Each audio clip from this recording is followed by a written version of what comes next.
இருந்து இந்த திமுக ஆட்சிய கபட நாடக திமுக ஆட்சிய 2026 தேர்தலில் வீட்டுக்கு அனுப்புறோம். வீட்டுக்கு அனுப்புறோம். என்ன நண்பா, சரிதானே? என்ன நண்பி, செய்வீர்கள் தானே? இப்போ உங்களுக்கு சின்னதா ஒரு சர்ப்ரைஸ். நம்ம கட்சியினுடைய வேட்பாளர் பட்டியலை இப்ப நான் அறிவிக்க போறேன். மதுரை கிழக்கு வேட்பாளர் விஜய். இன்னும் முடிக்கல. ஒரு நிமிஷம், இன்னும் முடிக்கல.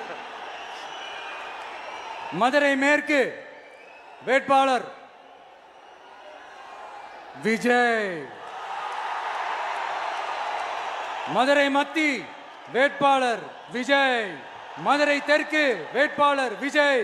மதுரை வடக்கு வேட்பாளர் விஜய். மேலூர் விஜய். சோழவந்தான் விஜய். திருப்பரங்குன்றம் விஜய். திருமங்கலம் விஜய். உசிலம்பட்டி விஜய்.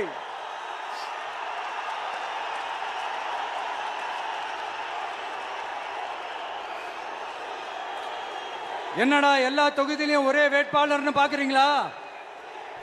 234 தொகுதியிலையும் இந்த விஜய் தான். அதாவது உங்க விஜய் தான் உங்க சின்னம். இன்னும் சிம்பிளா சொல்லணும்னா உங்க வீட்டில் இருக்கிற ஒருத்தர் தான் வேட்பாளரா நிக்க போறாங்க. அந்த வேட்பாளரும் நானும் வேறு வேறு இல்லை. நீங்க அவருக்கு ஓட்டு போட்டீங்கன்னா எனக்கு ஓட்டு போட்ட மாதிரி. இந்த முகத்துக்காக நீங்க ஓட்டு போட்டீங்கன்னா உங்க வீட்டில் இருக்கிற உங்களுடைய வேட்பாளர் ஜெயிச்ச மாதிரி. என்னடா இவர் ஏதோ ஓவரா சொல்றாருன்னு நினைக்க வேணாம். பிராக்டிக்கலா அப்படிதான் இருக்கும், அப்படிதான் இருக்கணும். நீங்களும் அப்படிதான் நினைப்பீங்கன்னு நான் நம்புறேன். ஏன்னா இது நம்மளை விட நம்ம எதிரிங்களுக்கு இன்னும் நல்லாவே தெரியும். அதனால எல்லா இந்த அதிகார பலம் எல்லாத்தையும் தூக்கிட்டு வந்துருவாங்க. வரட்டும், பாத்துக்கலாம். TVK will take it, TVK will meet it, TVK will compete with it and TVK will conquer it. TVK will conquer it.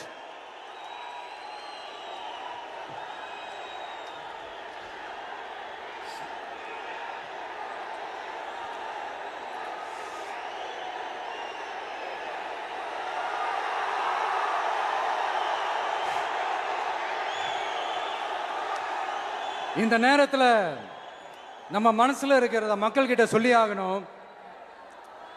Thoothukudi ஸ்னோலினோட அம்மா என்ன அவங்களோட தம்பி, இன்னும் அவங்க பொண்ணுக்கு நான் தாய் மாமன்னு சொன்னாங்க. அந்த அக்காவோட குழந்தைக்கு மட்டும் இல்லைங்க, என்ன அண்ணனா தம்பியா நினைக்கிற தமிழ்நாட்டில் இருக்கிற என்னோட எல்லா சகோதரிகளின் குழந்தைகளுக்கும் நான் இன்னைக்கு மட்டும் இல்ல, என்னைக்குமே ஒரு தாய் மாமனா தான் இருப்பேன். நீங்க எல்லாரும் என்னுடைய ரத்த உறவு, கூட பிறந்த பொறுப்பு. என் வீட்டு ரேஷன் கார்டில் வேணா உங்க பேர் இல்லாம இருக்கலாம், உங்க வீட்டு ரேஷன் கார்டில் வேணா என் பேர் இல்லாம இருக்கலாம். ஆனா நாம் எல்லாரும் ஒண்ணுதான், உறவு தான். நமக்கு இடையே எந்த அரசியலும் உள்ள நுழையவே முடியாது. என்கிட்ட இருந்து உங்களையும் உங்ககிட்ட இருந்து என்னையும் எந்த சக்தியாலும் பிரிக்கவே முடியாது. அப்புறம் நான் ஒன்னும் இந்த மார்க்கெட் போனதுக்கு அப்புறம் ரிட்டையர் ஆனதுக்கு அப்புறம் அடைக்கலம் தேடி அரசியலுக்கு வரல, படைக்கலனோட வந்திருக்கிறோம். பவர்ஃபுல் ஃபோர்ஸோட, மாபெரும் படை வரிசையோட, எல்லாத்துக்கும் தயாராகி தான் வந்திருக்கிறோம். இவ்வளவு தயாரா நாம அரசியலுக்கு வர்றதுக்கு ரொம்ப ரொம்ப முக்கிய காரணம் ஒண்ணு இருக்கு. அது என்ன தெரியுமா? நன்றி கடன், நன்றி கடன், நன்றி கடன்.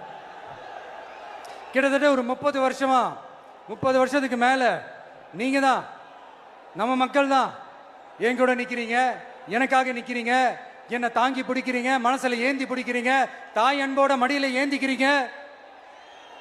உண்மையை சொல்லணும்னா வேற யாரை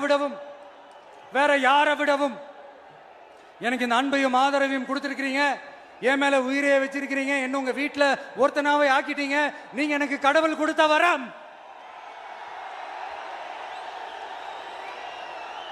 உலகம் பூரா நமக்காக நம்ம கூட நிக்கிற நம்ம மக்களை நான் எப்படி மறப்பேன்? நான் என் லைஃப்ல ரொம்ப உயிரா நினைக்கிறது பெண்களை, குழந்தைங்களை, இளைஞர்களை. உழைக்கிற மக்களை தான். இவங்க தான் நம்மளோட வகைரா. இதை பார்த்து தான் நம்மளோட எதிரிகளுக்கு பத்தி எரியுது. அதுக்காக நாம் என்ன செய்ய முடியும்? அதனால நம்ம உறவுகளை, சொந்தத்தை, வகைராவை யாருக்காகவும் எதுக்காகவும் விட்டு கொடுக்க முடியாது இல்லையா? Here at this moment among this August gathering, I want to open my heart and say, I enjoy people. I respect people. I worship people.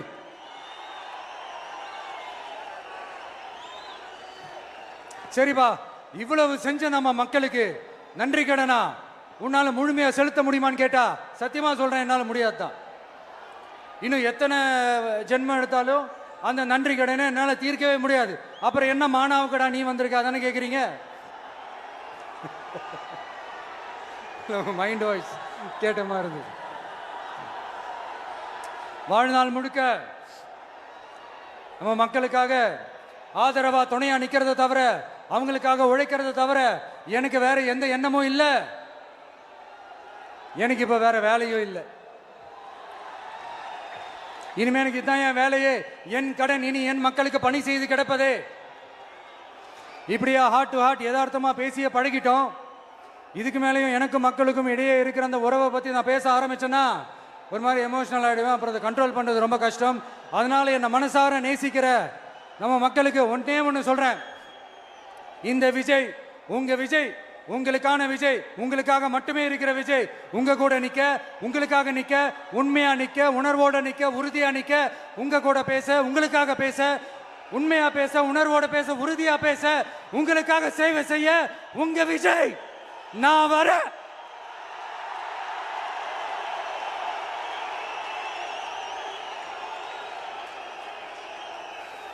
சொல்லல முக்கியம், செயல் செயல் செயல் தான் முக்கியம். செய்கை தான் சும்மா சிறப்பா இருக்கணும். நான் ஆட்சிக்கு வந்தேன்னா சும்மா அது செய்வேன், இது செய்வேன், நல்லது செய்வேன், உருட்டுவேன், புரட்டுவேன், அதெல்லாம் கிடையாது. செய்யறதுக்கு, நல்லது செய்யறதுக்கு, நல்லது செய்யறதுக்கு மட்டும்தான் இந்த விஜய். அப்புறம் ஒரு அரசியல் தலைவன் அவன் சினிமாக்காரனா, நல்லவனா, கெட்டவனா, இதெல்லாம் தாண்டி அவன் உண்மையானவனா, அதுதான் ரொம்ப ரொம்ப முக்கியம்.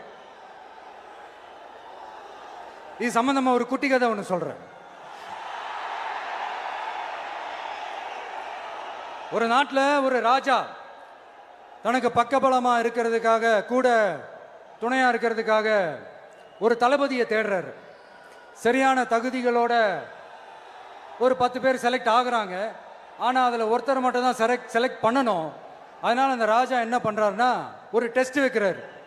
அந்த 10 பேர் கையிலையும் விதை நெல்லை கொடுத்து இதை நல்லா வளர்த்து கொண்டு வாங்க, ஒரு 3 மாசம் கழிச்சு வாங்கன்னு சொல்லி அனுப்பி வச்சிடுறாரு. 3 மாசம் கழிச்சு வரும்போது அதில் ஒருத்தர் ஆளு உயரத்துக்கு வளர்த்துருந்தாரு, ஒருத்தர் தோல் உயரத்துக்கு வளர்த்துருந்தாரு. அதில் ஒரு 9 பேரும் நல்லா வளர்த்து கொண்டு வந்திருந்தாங்க. ஒருத்தர் மட்டும் வெறும் தொட்டியோடவே வந்தார். என்னன்னு கேட்டதுக்கு, நானும் தண்ணி ஊற்றி ஊற்றி பார்க்குறேன், உரம் வச்சு வச்சு பார்க்குறேன், வளரவே மாட்டேங்குது ராஜா, என்ன பண்ணுறதுன்னு தெரியலன்னு சொன்னதுக்கு ராஜா அவரை கட்டி அணைச்சிக்கிட்டு, இனிமே நீதான் என்னுடைய தளபதி, எல்லா அதிகாரமும் உனக்கு தான் சொன்னார். ஏன்னா அந்த 10 பேர் கையிலையும் ராஜா கொடுத்தது அவித்த விதை நெல், அது முளைக்கவே முளைக்காது. அந்த 9 திருட்டு பயலும் என்ன பண்ணியிருக்காங்கன்னா வேற விதை நெல்லை வாங்கி அதை வளர்த்துட்டு ராஜாவையும் மக்களையும் ஏமாத்திருக்கிறாங்க. ஆனா இவர் மட்டும் உண்மையை போட்டு உடைச்சிட்டார். அதனால ஒரு நாட்டுக்கு திறமை எந்த அளவுக்கு முக்கியமோ அந்த அளவுக்கு உண்மையும் நேர்மையும் முக்கியம். இப்போ